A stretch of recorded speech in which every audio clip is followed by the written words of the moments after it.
पाकिस्तान ने क्या कर रखा है कि पाकिस्तान के यूनिवर्सिटी के छात्र पाकिस्तान के कुछ एजुकेटेड लोगों को रिक्रूट करके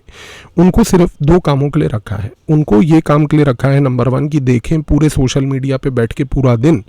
कि भारत के अंदर कौन से ऐसे influencers Instagram, Facebook, YouTube, Telegram etcetera इन सारे एप्लीकेशंस पे हैं जो पहली बात तो नंबर 1 भारत के खिलाफ बात कर रहे हैं। भारत के खिलाफ का मतलब ये है कि कौन से ऐसे लोग हैं जो एक स्पेसिफिक यहाँ पर एजेंडा लेकर बैठे हैं कि जब भी कोई चर्चा यूट्यूब पे करनी है, जब भी कोई चर्चा किसी प्लेटफॉर्म पे करनी है, तो वो केवल और केवल नेगेटिव ओरिएंटेशन से करनी है, जिसमें भारत की सरकार को, भारत के इंस्टीट्यूशंस को, इन सबको पहली बात तो नीचा दिखाया जाए, उन सबका एक प्रोफाइल बनाया जाता है। दूसरा, इन लोगों को जो कार्य दिया जाता है वो ये है कि कौन से ऐसे लोग हैं उनको आइडेंटिफाई किया जाए यूनिवर्सिटी से लेकर, यूट्यूब से लेकर सारे माध्यमों में,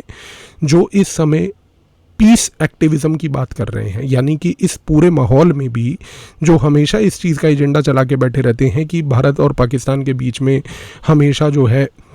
सहमति होनी चाहिए, बातचीत होनी चाहिए, हमें जो है उनको किसी भी प्रकार की सज़ा नहीं देनी चाहिए। इशारा समझदार लोगों को काफ़ी है, आप समझ रहे हैं कि कौन लोग यहाँ पर हैं। आप अगर आज की डेट में 2 मिनट के लिए वीडियो को पॉज करके ये सो कॉल्ड अमन की आशा वाले लोगों की एक लिस्ट भी निकालेंगे तो आपको 1 सेकंड में मिल जाएगी। तीसरा, ये लोगों को बोला जाता है जॉइंट इंटेलिजेंस एक्ट में कि अब आप आइडेंटिफाई कीजिए कि कौन से लोग ऐसे हैं जिनका नरेटिव है इस प्रकार का कि वो पाकिस्तान का जो पक्ष है कश्मीर को लेके उसके बारे में चर्चा कर रहे हैं। यहाँ पर एक बहुत लंबी कॉन्स्टिट्यूएंसी हुआ करती थी भारत में जिसका नाम था separatists Hurriyat Conference, All Party Hurriyat Conference, जिसको ISI पाकिस्तान ने खुद बनाया था। उसके जितने भी लोग और उसकी विचारधारा से जुड़े हुए लोग थे जो पाकिस्तान का एजेंडा कश्मीर में बैठ के कश्मीरियत के नाम पर चलाते थे, उनको आइडेंटिफाई करना। और चौथा, यहाँ पर आज की डेट में चर्चा करना खालिस्तानियों के बारे में, क्योंकि आज बहुत सारे ऐसे नकली लोग बैठे हैं खास करके पंजाब में, पंजाब के बियॉन्ड, कनाडा, ब्रिटेन, अमेरिका वगैरह में, जिनको सो कॉल्ड खालिस्तान चाहिए। सरप्राइजिंग बात यह है कि खालिस्तान की बात करने वाले बाहर बैठ के विदेश में 2 टके के ट्रक चलाते हुए या वहाँ पर पोछा मारते हुए काम करने वाले लोग जो सोशल मीडिया पर बैठ के सुबह से रात सिर्फ खालिस्तान की डिमांड करते हैं, पाकिस्तान की ISI इन जैसे घटिया लोगों को भी पहली बात तो ढूंढती है और इनके थ्रू जितने भी बेसिकली ऑपरेशंस करवाने हैं उनको आइडेंटिफाई करके एक सोशल मीडिया की पूरी लिस्ट तैयार करती है। ये होता है पहला स्टेप। दूसरी बात, ISI पाकिस्तान की इसके साथ साथ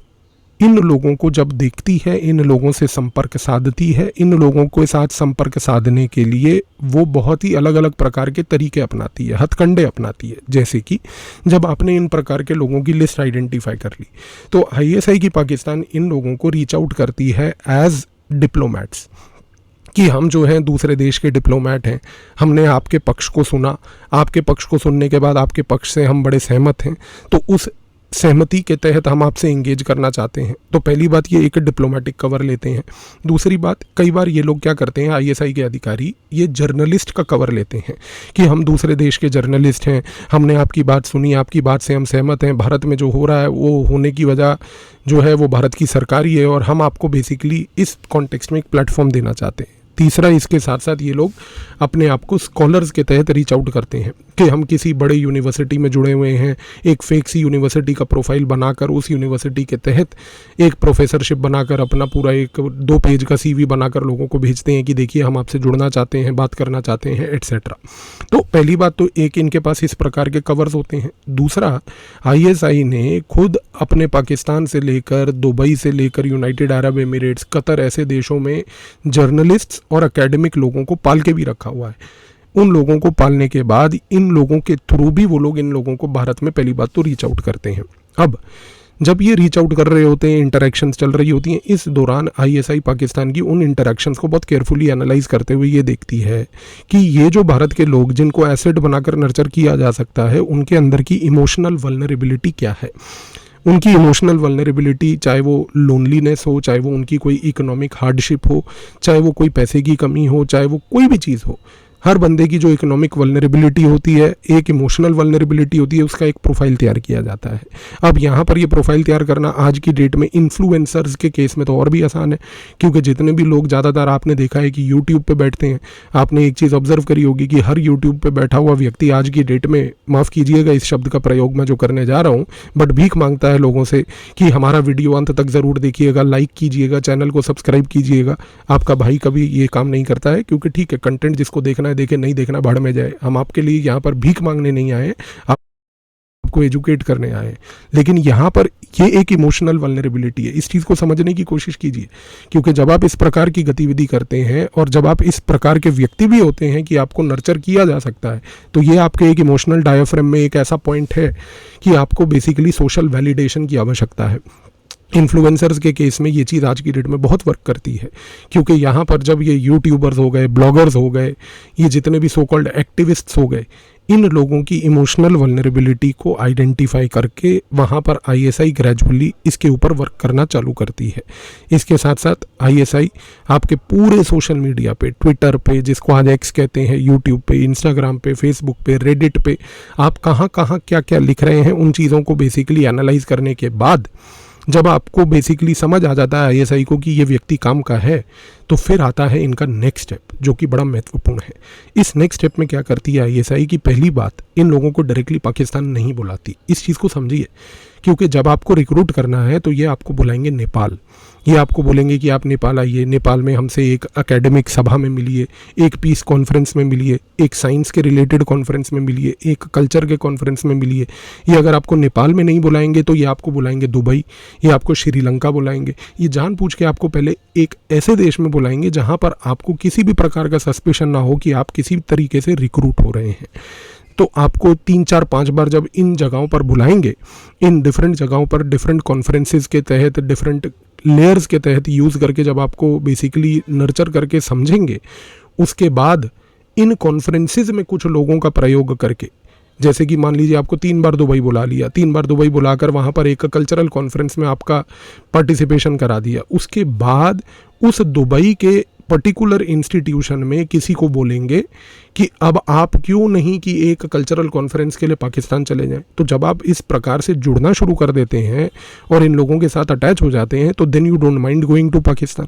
तो ये इनकी मोडस ऑपरेंडी को आप समझने की कोशिश कीजिए। अच्छा, इसके बाद यहाँ पर आईएसआई का सबसे बड़ा फोकस क्या होता है कि इस पूरी प्रक्रिया के दौरान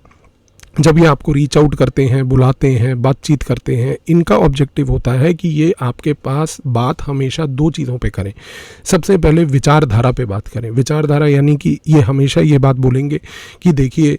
आज जो भी भारत और पाकिस्तान के बीच में हो रहा है ऐसा नहीं होना चाहिए, लोगों को जो है एक दूसरे के साथ रहना चाहिए। आपने इस प्रकार की बातें अभी सुनी होंगी, जब ऑपरेशन सिंदूर भी चल रहा था, जब पहलगांव में अटैक भी हुआ, उसके बावजूद भी भारत में बैठे हुए कुछ नापाक ऐसे निकम्मे लोग इस चीज़ को बार बार, इस एजेंडा को चला रहे थे कि नहीं, लोगों की पाकिस्तान में कोई गलती नहीं है, पाकिस्तान की आर्मी की गलती है। अरे, लोगों की गलती नहीं है। अगर आज की डेट में पाकिस्तान की आर्मी की गलती है और लोग वहाँ पर खड़े होकर हिजड़ों की तरह उस आर्मी के खिलाफ कुछ करने को तैयार नहीं, तो क्या आप लोगों को बेसिकली इनोसेंट समझेंगे? This is bloody bullshit and nonsense. तो ये प्रकार का जो एजेंडा लोग चलाते हैं, इस प्रकार के एजेंडा से हमें कोई भावुक नहीं होना है यहाँ पर, क्योंकि अब आपको ये चीज़ समझनी है कि कई लोग इस एजेंडा को इसलिए चलाते हैं क्योंकि ये है इनकी विचारधारा का डायाफ्रेम, जिसको आईएसआई ने एक्सप्लॉइट कर रखा है। इसके साथ साथ ये आपको विचारधारा के तहत ट्रस्ट बिल्डिंग पे बहुत फोकस करते हैं, क्योंकि ये आपको बार बार पता है क्या बात बोलेंगे, इन प्रकार के लोगों को रिक्रूट करने के बाद इनको बार बार ये बात बोलेंगे कि देखो, आपको बेसिकली एक प्लेटफॉर्म की आवश्यकता थी, हम आपको वो बेसिकली प्लेटफॉर्म दे रहे हैं। ये फ्लैटरी करते हैं आपके साथ, जानबूझ के फ्लैटरी करते हैं, आपको कहते हैं कि नहीं, आप ही भविष्य हैं, आपसे ज़्यादा इम्पोर्टेंट इस समय कोई व्यक्ति नहीं है जो बेसिकली पीस की बात कर रहा है। आप चीज़ को समझने की कोशिश कीजिए कि लोग सफ़र कर रहे हैं क्योंकि इंडिया में मीडिया ऐसी है जो इस प्रकार की बातें कर रही है। यहाँ पर आपको जो पॉइंट समझना है वो ये है कि आईएसआई का पूरा ऑब्जेक्टिव 2 पॉइंट बेस पे है कि आपको सबसे पहले ये एक ट्रस्ट बिल्ड करें। ट्रस्ट बिल्ड करने के साथ साथ आईएसआई जो है एक आइडियोलॉजिकल लेवल पर देखती है कि आप उनकी विचारधारा से कितने ज़्यादा जुड़े हुए हैं। और जब ये होता है, इसके बाद मेन काम शुरू होता है, और वो मेन काम तब शुरू होता है जब भी भारत और पाकिस्तान जैसे देशों के बीच में किसी प्रकार के संबंध खराब हो रहे हों। अब क्या होगा सबसे पहले ये चर्चाएं किस प्रकार की शुरू करेंगे? ये शुरू करेंगे इस प्रकार की चर्चा कि भाई देखिए ऑपरेशन सिंदूर में भारत ने क्या अचीव कर लिया। क्या अचीव कर लिया भाई? आज की डेट में जो हमने अचीव करना था वो हमने कर लिया। वो नापाक पाकिस्तान को पता है हमने क्या अचीव कर लिया। आपको क्या इतनी वो एजेंडा चलाने की उसकी पड़ी है? आपको एक चीज़ यहाँ पर यह भी याद रखनी है कि इन लोगों का अगर आप पूरा का पूरा साइकोलॉजिकल प्रोफाइल देखो तो ये वही प्रकार के लोग हैं जिनका आज से 5-7 साल पहले ये गेम स्टार्ट हुआ था। आपको याद होगा 5-7 साल पहले जब उरी में हमने सर्जिकल स्ट्राइक करी थी तो उसके बाद कुछ नेता भी भारत के खड़े हो गए थे कि प्रूफ दो, प्रूफ दो। आप समझिए वो कौन लोग हैं। इसके बाद जब उनको पता चला कि भाई लोग उनको गाली देते हैं, उनके मुंह पे चांटे मारते हैं इस बात को बोलने के, तो वो प्रूफ के बाद खड़े होकर अब वो सो कॉल्ड समर्थन करते हैं। फिर समर्थन करने के टाइम पे पूरा टाइम ये जब ऑपरेशन सिंदूर लॉन्च होना था, आपने एक चीज़ ऑब्जर्व करी होगी, मैंने आपको ये बात पहले भी बताई थी कि जब पहलगांव की अनफॉर्चुनेट इंसिडेंट हुई थी, पहलगांव की इंसिडेंट के बाद भारत ने नॉन काइनेटिक मेजर लिए और काइनेटिक ऑपरेशन जो ऑपरेशन सिंदूर था उसके आने के बीच में एक गैप था। उस गैप के बीच में आप एक चीज़ को ऑब्जर्व कीजिए, आप इस मोमेंट पर वीडियो को पॉज करके गूगल पे जाकर सिर्फ ये टाइप कीजिए कि ऑपरेशन सिंदूर से पहले कौन से ऐसे लोग और कौन से ऐसे पक्ष थे भारत में बैठे हुए जो सुबह से रात सिर्फ इस चीज़ के ऊपर चर्चा करके प्रोवोक कर रहे थे कि भारत ने किया क्या, भारत की कोई हैसियत नहीं है, भारत की कोई हैसियत नहीं है कुछ करने की। इस चीज़ को समझने की कोशिश कीजिए, इनका आपको लॉजिक समझना है। ये भारत के अंदर बैठे हुए कैंसर हैं, ये भारत का 0.5 फ्रंट है। 0.5 फ्रंट, ये सबसे महत्वपूर्ण 0.5 फ्रंट है भारत का। क्योंकि आप पाकिस्तान से लड़ लोगे, आप बाकी देशों से लड़ लोगे, आप हर देश को सबक सिखा लोगे, लेकिन आपके अंदर के जो लोग बैठे हुए यहाँ के सांप हैं, इन सांपों से आप नहीं निपट सकते क्योंकि ये गंगा के अंदर बैठे हुए सांप हैं। क्योंकि ऑपरेशन सिंदूर नहीं था तो इनको उस समय खुजली थी कि भारत ने रिटेलिएट क्यों नहीं किया। ऑपरेशन सिंदूर हुआ तो उस समय इन्होंने तुरंत बोला नहीं पाकिस्तान में कुछ नहीं हुआ। फिर इन्होंने ये बोला नहीं हमने कोई आतंकवादी नहीं मारे। फिर इन्होंने तुरंत ये बोला कि नहीं आतंकवादी तो मार दिए लेकिन हमारे राफेल गिर गए। फिर हमारे राफेल जब बात खत्म हो गई तो उसके बाद तुरंत ये आगे बढ़ गए, नहीं नहीं हमने वहाँ पर जाकर कुछ नहीं किया, भारत ने जो है सिविलियंस को मार दिया। भारत ने सिविलियंस को मार दिया पाकिस्तान में। Do the Pakistani civilians have a right to live when they have the audacity to come and kill our civilians? उनकी हैसियत क्या है